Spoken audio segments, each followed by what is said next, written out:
Suo motu लिया गया है मुल्क के अंदर, कुछ उस पर बात करेंगे। कमीशन के सरबराह को मुकर्रर किया गया था जिन्होंने कमीशन की सरबराही करने से माजरत कर ली है, वो भी एक इशू है। उस सारे मामले का क्या एक फॉल आउट या रिप्रिकॉशन हो सकता है, थोड़ा सा उस पर भी बात करेंगे, क्योंकि आपको अगर सीक्वेंस आई एम श्योर के पता भी है और हम इस पर बात भी करते रहे पिछले कुछ दिनों से, मुसलसल जो मुल्क की मीडिया के ऊपर डिबेट है उसका पूरा मंजरनामा मैं समझती हूँ कि तब्दील हुआ है और उसमें मुसलसल एक ही बात हो रही है कि एक मुल्क जहाँ रूल ऑफ लॉ के ऊपर पहले ही एक बहुत बड़ा सवालिया निशान है कि क्या कुछ एग्जिस्ट भी करता है। रूल ऑफ लॉ है इस मुल्क में, कानून और इंसाफ है इस मुल्क में। ऐसे मुल्क में मुल्क के आला अदलिया के जजेस खुद इंसाफ की तलाशी दिखाई दें तो फिर क्या सूरत हाल है या क्या उम्मीद है कि इस मुल्क के अंदर कभी भी इंसाफ जो है वो एक आम आदमी तक उसकी रसाई हो सकती है। अस्सलाम वालेकुम नाज़रीन, आप देख रहे हैं मेरे ऑफिशियल यूट्यूब चैनल, मैं हूँ यशवीन जमाल। आज के इस व्लॉग में बात करेंगे जो आपको पता है कि आज के दिन की कुछ डेवलपमेंट्स हैं। एक सुओ मोटो लिया गया है मुल्क के अंदर, कुछ उस पर बात करेंगे। कमीशन के सरबराह को मुकर्रर किया गया था जिन्होंने कमीशन की सरबराही करने से माजरत कर ली है, वो भी एक इशू है, उस पर भी बात करेंगे। और इस सारे मामले का क्या एक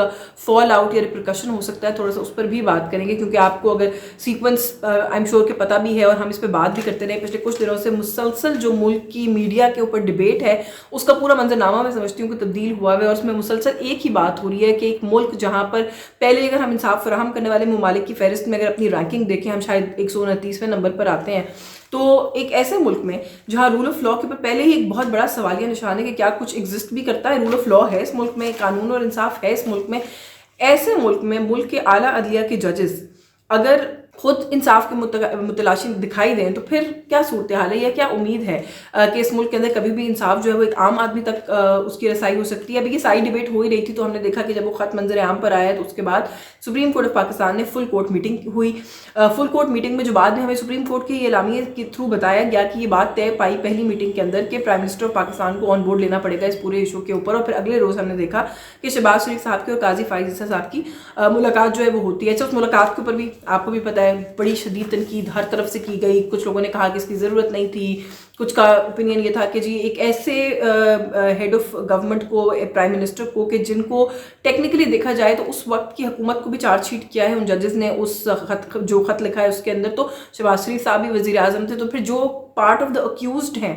आप उन्हीं को बुला रहे हैं कि आप आएँ और इन्वेस्टिगेट करें। अच्छा, कहीं से ये आवाज़ें भी उठ रही थी कि जजेस ने तो इन्वेस्टिगेशन का मुतालबा ही नहीं किया है। वो तो ये कह रहे हैं जी कि हमारा कोड ऑफ कंडक्ट साइलेंट है और वो अपने इदारे से रिफर कर रहे हैं कि आप हमें बताएं कि हमारे साथ ये सब कुछ हो रहा है, हमने इस सूरत हाल में क्या करना है। इन्वेस्टिगेशन की तो वो मुतालबा ही नहीं कर रहे, तो फिर कौन सी इन्वेस्टिगेशन जो है वो करवाने की बात की जा रही। बट बहरहाल मुलाकात होती है प्राइम मिनिस्टर ऑफ पाकिस्तान की, उसमें अटॉर्नी जनरल भी मौजूद होते हैं, लॉ मिनिस्टर भी मौजूद होते हैं। और उसके बाद हमें ये बताया जाता है प्रेस कॉन्फ्रेंस लॉ मिनिस्टर के तहत कि एक कमीशन, जुडिशल कमीशन बनाने का फैसला किया गया है। फिर हम ये देखते हैं कि तेजी से कमीशन बन भी जाता है, उसके TORs फाइनल हो जाते हैं, काबीना से अप्रूवल हो जाता है और एक यक रुकनी कमीशन होगा ये हमें बताया जाता है। और एक ऐसे रिटायर्ड जज जो कि आई रियली हैव टू से कि बिल्कुल एक इम्पेक्केबल जो है उनका करियर है और उनकी क्रेडिबिलिटी बहुत ज़्यादा है, जस्टिस तसद्दुक़ हुसैन जिलानी, उनको नॉमिनेट किया जाता है। अच्छा, ऑल्दो पाकिस्तान तहरीक इंसाफ के जो अपने बानी हैं इमरान खान साहब, वो माजी में बड़ा एतमाद करते रहे हैं जिलानी साहब पर, लेकिन कमीशन के क़याम को ही in the first place Pakistan Tehreek Insaf की तरफ से भी मुस्तरद किया गया, जो मुल्क भर में वकला तंजीमें हैं उनकी तरफ से भी मुस्तरद किया गया। और जो ग्राउंड लिया गया वो ये लिया गया कि ये मसला जो है ये सुप्रीम कोर्ट को खुद देखना पड़ेगा और सुप्रीम कोर्ट में चीफ जस्टिस साहब को इस मसले का सुओ मोटो जो है वो लेना चाहिए। इसके अलावा और कोई सूरत नहीं है इस इशू को रिजॉल्व करने की, क्योंकि ये जाहिर है जो मैं बात पहले कह रही हूँ कि क्रिटिसिज्म ये है कि जो पार्ट ऑफ द अक्यूज्ड हैं आप उनको बुला के ये कहें जी कि आप ही हमारी इंक्वायरी कर दें। और फिर ये भी सवाल किया जा रहा था कि चाहे वो कितनी ही इम्पेकेबल क्रेडिबिलिटी के जज हैं, एक रिटायर्ड जज सर्विंग जजेस को क्या इंसाफ दिला सकता है। जो सर्विंग जजेस हैं वो अपने आप को हेल्पलेस कह रहे हैं, तो उनसे जो सुपीरियर लोग हैं वो तो कुछ मामला देख सकते हैं, लेकिन जो एक शख्स जो कि रिटायर्ड है वो इस मसले को कैसे आगे बढ़ा सकते हैं। तो ये जो है हमने देखा कि उसके नतीजे में बहस हुई। 300 वकला ने मुल्क भर से खत लिखा, उस खत के अंदर भी यही कहा गया कि सुओ मोटो is the way to go. बस बल्कि उस खत के सिग्नेटरीज के अंदर खुद तसद्दुक़ साहब के अपने साहबजादे साकिब जिलानी जो हैं वो भी शामिल थे और उनका भी यही ख्याल था कि ये मामला जो है वो किसी commission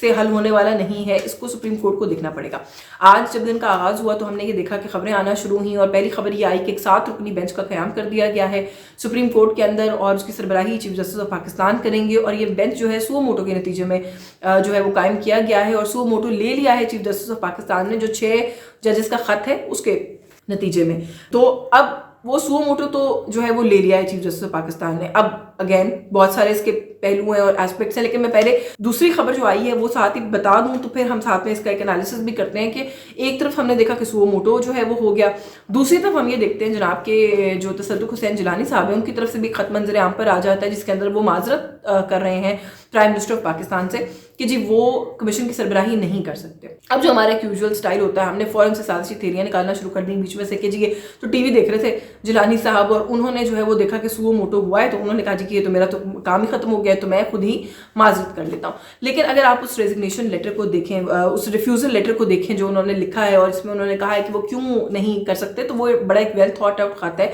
and I think it's very safe to say. मैंने बल्कि चेक भी किया है कि वो पहले से ये फैसला कर चुके थे, रिलीज होने के वक्त में कोई 20-25 मिनट का जो गैप आया उसके अंदर वो ऑलरेडी सुओ मोटो की खबर आ चुकी थी, लेकिन ये फैसला वो इन प्रिंसिपल कर चुके थे कि वो ये नहीं कर सकते, क्योंकि उन्होंने ये कहा है कि जो काबीना ने TORs बनाए हैं और जो जजेस ने अपने खत के अंदर मुतालबा किया है वो आपस में मेल नहीं खाते, उनका कोई वो आपस में कोइंसाइड नहीं करते। उन्होंने आर्टिकल 209 का हवाला भी दिया और उन्होंने कहा जी कि उसके तहत भी ऐसा कोई कमीशन बनाना जो कि इस मसले की इन्वेस्टिगेशन करे, ये मुमकिनात में से नहीं है, इस इशू को इन्वेस्टिगेट नहीं किया जा सकता। तो आई थिंक कि जो मेरे ज़राए भी बता रहे हैं, it is safe to assume कि ये वो पहले से फैसला कर चुके थे कि वो he will not become a part of this entire thing, और इसके अंदर और कोई जो है वो और मेरा ख्याल है वो वाली बात नहीं है। अच्छा, जो बना है बेंच बना है सुप्रीम कोर्ट के अंदर, अब उसको लेकर भी एक डिबेट और डिस्कशन है कि ये फुल कोर्ट बेंच क्यों नहीं है। फुल कोर्ट को ये एक बहुत हसास नौयत का मामला है, अदलिया की अपनी फ्रेटर्निटी का एक बड़ा इंपॉर्टेंट विंग जो है वो उठकर जिस तरह का क्लेम कर रहा है, उस क्लेम की जब तक सही से इन्वेस्टिगेशन नहीं होगी या हर एस्पेक्ट से जितने मुल्क के बड़े लीगल माइंड्स हैं वो नहीं बैठेंगे, तो ये फिर मामला कैसे आगे चलेगा। बुध को हेयरिंग है और सुना है कि ओपन कोर्ट हेयरिंग है, मीडिया तक दिखाई जाएगी, लाइव टेलीकास्ट की जाएगी। हम देखना चाहते हैं कि जो ऑनरेबल जजेस हैं वो इस इशू को किस तरीके से रेज करते हैं, लेकिन कुछ खबरें हैं इस पूरे मामले से जुड़ी, वो आपके साथ ज़रूर शेयर करती चलूँ। एक तो ये कि जो खबर हम तक पहुंची है या हमें बताया जा रहा है, जो इस वक्त मूड है या फील है, वो यही है कि इस इशू को शौकत अली सिद्दीकी साहब के केस की तरह टेक्निकलिटीज़ के ऊपर डील किया जाएगा। जो कोर ऑफ द प्रॉब्लम है ना उस केस में रिजॉल्व की गई थी ना इस केस में रिजॉल्व की जाएगी। किसी किस्म की इन्वेस्टिगेशन की बात नहीं की जाएगी, बल्कि बड़ा हाईली लाइकली है कि मुद्दा जो है वो इन्हीं जजेस पर डालने की कोशिश की जाएगी और इसी तरह का कोई मौक़िफ़ सामने आएगा कि ये मसला एक आम शख्स जो है वो अगर चीज़ों को होल्ड बैक करे और टाइम पर ना बताए, किसी प्रेशर में आ जाए तो बात समझ में आती है। लेकिन जजेस वो प्रेशर ले लें, मेरे बल्कि प्रोग्राम में इरफान सिद्दीकी साहब थे, उन्होंने कहा जी कि ये किस किस्म के जज हैं जो एक धमकी नामालूम धमकी आमेज कॉल के ऊपर जो BP हाई कर लेते हैं। हमें तो पता नहीं दिन में क्या क्या कुछ फेस करना पड़ता है, हमारा तो BP हाई नहीं होता, हम तो अस्पताल नहीं पहुंचते। तो ये एक थॉट प्रोसेस जो है वो कहीं ना कहीं एग्जिस्ट कर रहा है कि इन जजेस को इस बात के ऊपर अकाउंटेबल किया जाए कि आप लोगों ने ये अनड्यू प्रेशर्स अगर लिए हैं जो कि आप कह रहे हैं कि लिए हैं, तो क्यों लिए हैं। कैमरा निकल आया था तो उसी वक्त रिपोर्ट क्यों नहीं किया, कोई थ्रेट आई थी तो उसी वक्त रिपोर्ट क्यों नहीं की, इन मसाइल को उसी वक्त अच्छा फिर वो ये कहते हैं कि खाली इंटरनल मीटिंग्स में अपने चीफ जस्टिस को बताना जो है उससे भी बात नहीं बनती है, इसका कोई बड़ा अग्रेसिव एक्शन लेना चाहिए था। जो आगे की बात है वो मैं खबर की हद तक अगर आपसे बात करूँ तो 2-3 बातें। एक तो ये कि जो चीफ जस्टिस ऑफ पाकिस्तान की और प्राइम मिनिस्टर ऑफ पाकिस्तान की मुलाकात हुई वो भी कोई बहुत उसके ऊपर वो होता है ना सेम वाइब्स नहीं थी जो कि बताया जा रहा है कि जी बड़ा सब कुछ ऑन द सेम पेज था। तो अनफॉर्चुनेटली खबर यही है कि ऐसा नहीं हुआ। कुछ सीनियर लोगों से गवर्नमेंट में मेरी बात हुई है, वो इस वक्त सुओ मोटो के ऊपर ये गिला कर रहे हैं कि ऐसा लगता है कि सुप्रीम कोर्ट ऑफ पाकिस्तान की जानिब से जो कमीशन हमने बनाया है, जो फैसला हमने किया, उस पर अदम एतमाद का इजहार किया गया, जो सुओ मोटो लिया गया है। तो ये गिला ज़रूर आया है सामने, जो मैंने बड़े कुछ सीनियर बड़े ही वेल प्लेस्ड लोगों से बात की है जी कि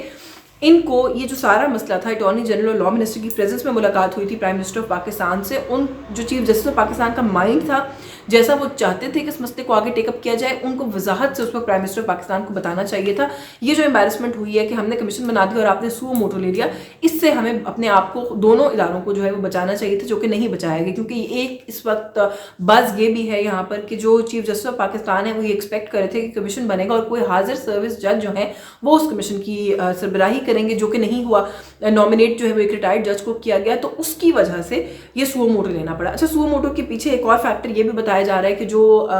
फुल कोर्ट मीटिंग्स 2 हुई उसके अंदर भी जो फुल बेंच है उसका आपस में इख्तिलाफ था इस पूरे इशू को लेकर, they were not on the same page. 5 जजेस के बारे में ये बताया जा रहा है कि वो 5 जजेस जो हैं वो ऑन बोर्ड नहीं थे। उनका ये ख्याल था कि इस मसले को हमें खुद रिजॉल्व करना चाहिए और किसी किस्म के कमीशन या गवर्नमेंट इन्वॉल्वमेंट की, एग्जीक्यूटिव की इन्वॉल्वमेंट की हमें ज़रूरत नहीं है। और उन 5 जजेस का ये भी ख्याल है कि जो रूट ऑफ द प्रॉब्लम है, जो मसला आइडेंटिफाई करे, उस मसले की जड़ तक पहुंचने की भी ज़रूरत है। खाली शौकत अजीज सिद्दीकी साहब की तरह उनकी पेंशन बहाल ना करें, लेकिन जो शिकायत कर रहे हैं वो शिकायत किस हद तक दुरुस्त है, उसके अंदर कौन इन्वॉल्व है, जो इन्वॉल्व है उसको भी कैफरे किरदार तक पहुंचाने तक की इन्वेस्टिगेशन होनी चाहिए। तो ये 2-3 बातें हैं। इंप्रेशन इस वक्त यही है कि फुल कोर्ट का अपना भी एक यूनानिमिटी नहीं थी और एक तवक्को थी कि एक हाजिर सर्विस जज होगा, वो भी पूरा नहीं हुआ। वकला तंजीमों की तरफ से मुल्क भर से बेहद प्रेशर आया, वो भी एक फैक्टर था। 300 वकला ने खत लिख दिया और सुओ मोटो का मुतालबा किया, वो भी एक फैक्टर था। तो ये सब कुछ कंबाइंड जो है वो has led to the suo motu from the chief justice of Pakistan. और जिलानी साहब जो हैं वो शायद पहले दिन से ही बड़े क्लियर थे कि ये एक काम ऐसा है कि जिसमें जो मैंने क्रेडिबिलिटी अपनी ज़िंदगी में बनाई है काम करके, वो जाती बनेगी, चलती बनेगी, तो मैं ये काम नहीं कर सकता। सो इसलिए ये इन प्रिंसिपल ये डिसीजन जो है ये पहले हो चुका था, इसका इस सारे मामले से कोई ताल्लुक नहीं है। आज के इस व्लॉग से बस यही कुछ। आपको हमारा कंटेंट पसंद आ रहा हो तो प्लीज़ इसको लाइक करें, शेयर करें, हमारे चैनल को सब्सक्राइब करें। अल्लाह हाफ़िज़।